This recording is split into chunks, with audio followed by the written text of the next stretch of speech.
భవిష్యత్తులో దీన్ని ఒక టచ్ స్టోన్, ఒక గీట్రాయిలా తీసుకుంటారు. ప్రతి జనసేన అయితే ఖచ్చితంగా తీసుకుంటుంది. జనసేన తరపున మాటిస్తూ ఉన్నాను. ప్రజలకు ఎలాంటి ఇబ్బంది కలగకుండా ప్రజాక్షేమాన్ని కాంక్షించే ఒక వ్యవస్థలో భాగస్వామ్యం తీసుకొని ప్రజాస్వామ్యాన్ని బలోపేతం చేస్తామని మనస్ఫూర్తిగా మీ అందరికీ తెలియజేసుకుంటూ, నాకు ఇలాంటి అవకాశాన్ని ఇచ్చిన ఆలపాటి సురేష్ కుమార్ గారికి, అలాగే సభాధ్యక్షులు శ్రీ పివి రామారావు గారికి, ఆర్వి రామారావు గారికి ఒకే ఒక మాట చెప్పి కొన్ని 2 వాక్యాలు చెప్పి ముగిస్తాను.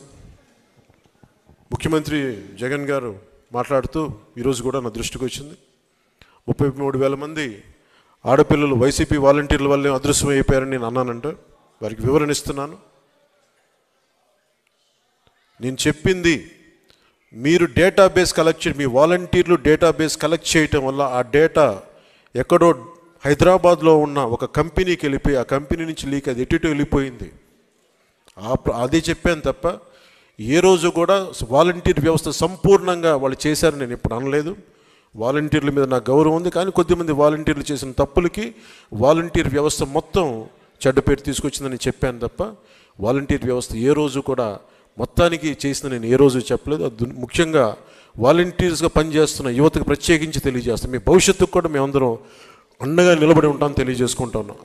ఈ ఉద్దేశంలో ఈ క్రమంలో జగన్ గారు ఒక నిజమైతే చెప్పారు, 33,000 మంది ఆడపిల్లలు ఆంధ్రప్రదేశ్ నుంచి అదృశ్యమైతే ఆయన అయితే చెప్పారు. ముందు నేను చెప్పినప్పుడు ఎవరు నమ్మలేదు. కేంద్ర హోంశాఖ సహాయ మంత్రి చెప్పిన తర్వాత ఇది బయటకు వచ్చింది, అప్పుడు అందరూ నమ్మారు. ఈ రోజుకి ఒక ప్రెస్ మీట్ పెట్టని వ్యక్తి నన్ను కానీ నాయకులు తెలుగుదేశం పార్టీ జాతీయ అధ్యక్షులు ఆయన తిట్టడం తప్ప, మా ఇద్దరిని తిట్టడం తప్ప అతనికి వేరే పని లేదు. అలాగే ఆర్వి రామారావు గారు కూడా మీరు ఒకసారి జగన్కి మీరు క్లాస్ వార్ గురించి ఒక చిన్న పాఠం తీసుకోవాలి. ఆయనకి ఇన్ని ఇసుక రీచ్లు ఉంటే అనేక సర్పంచ్లు కానీ ఎంపీటీసీలు కానీ ప్రతి మండల స్థాయి వ్యక్తులు చాలామందికి ఉపయోగపడే ఒక ఇసుక రీచ్ల్ని ఆయన ఒక కంపెనీకి దారాదత్తం చేసిన వ్యక్తి, ఒక కంపెనీకి దారాదత్తం చేసిన వ్యక్తి ఈ రోజున క్లాస్ వార్ గురించి మాట్లాడతాడు. ఎంటైర్ మైనింగ్ని కొద్దిమందికి అసలు దాదాపు ఈ పుస్తకంలో చెప్పిన 2,600 కోట్ల ఎంతో పైచిలకు అన్యాయం జరిగింది, ట్యాక్స్ రూపంలో రావాల్సింది కేవలం కొద్ది కంపెనీలకి కలెక్షన్ కంపెనీలు కట్టుబెట్టారని చెప్పిన ఇది కూడా ఉదహరించారు మన సురేష్ కుమార్ గారు. ఇలాంటి కోకలలు. సో క్లాస్ వార్ గురించి ముఖ్యమంత్రి జగన్కి చాలా బలమైన పాఠం భవిష్యత్తులో తీసుకుంటాం. జగన్ మర్చిపోకు.